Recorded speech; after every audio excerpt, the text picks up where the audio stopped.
प्रसन्नता.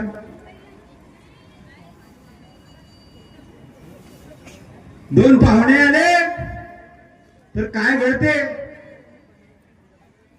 भांडे खाली पडतात. भांडे खाली पडत नाही, पाळले जातात.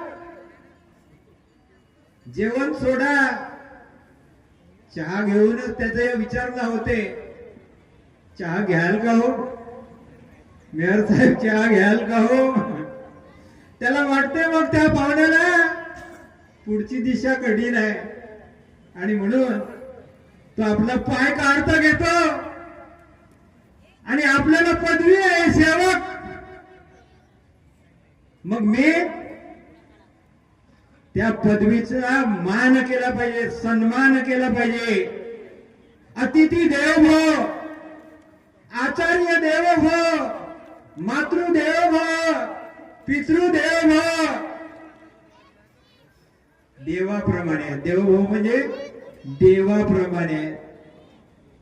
मग आपले सद्गुरू देवाप्रमाणे आहेत, आपली आई देवाप्रमाणे आहे, आपला बाप देवाप्रमाणे आहे, आपले पाहुणे देवाप्रमाणे आहेत.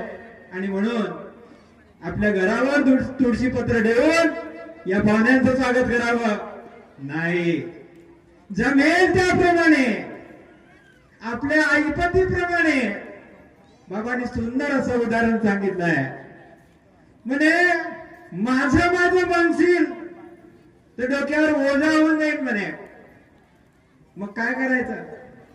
10 किलो वजन उचलण्याची क्षमता आहे.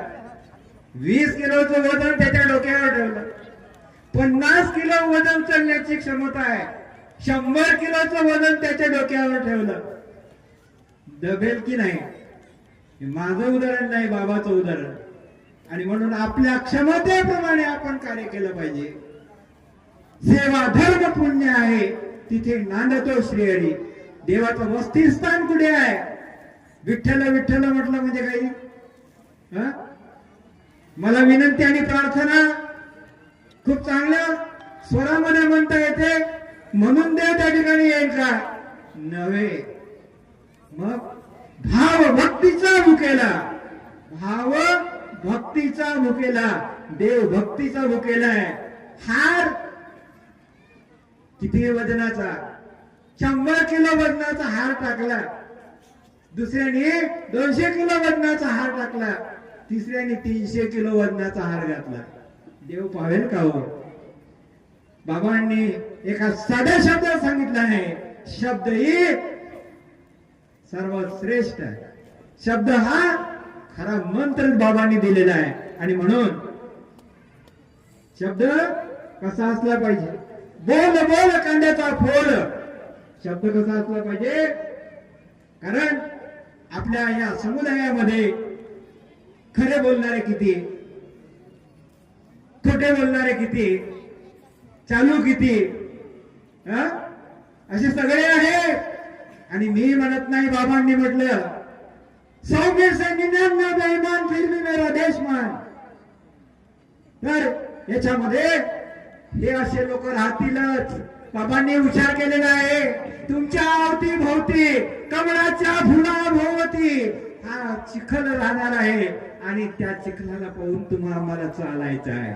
बंधूंनो, जागृत व्हा. आणि मग तो तसा चालते. त्यांनी शिवी दिली म्हणून मी शिवी देईन नाही. त्याच्यात आणि माझ्यात काय फरक राहील? बाबांनी शहाणे केला आहे, तुम्हाला शहाणं केलेलं आहे. तुम्हाला खरी भक्ती करायची असेल तर तुमचं 100% लक्ष त्या परमेश्वराकडे असलं पाहिजे. एवढे बोलून मी माझे 2 शब्द पूर्ण करतो.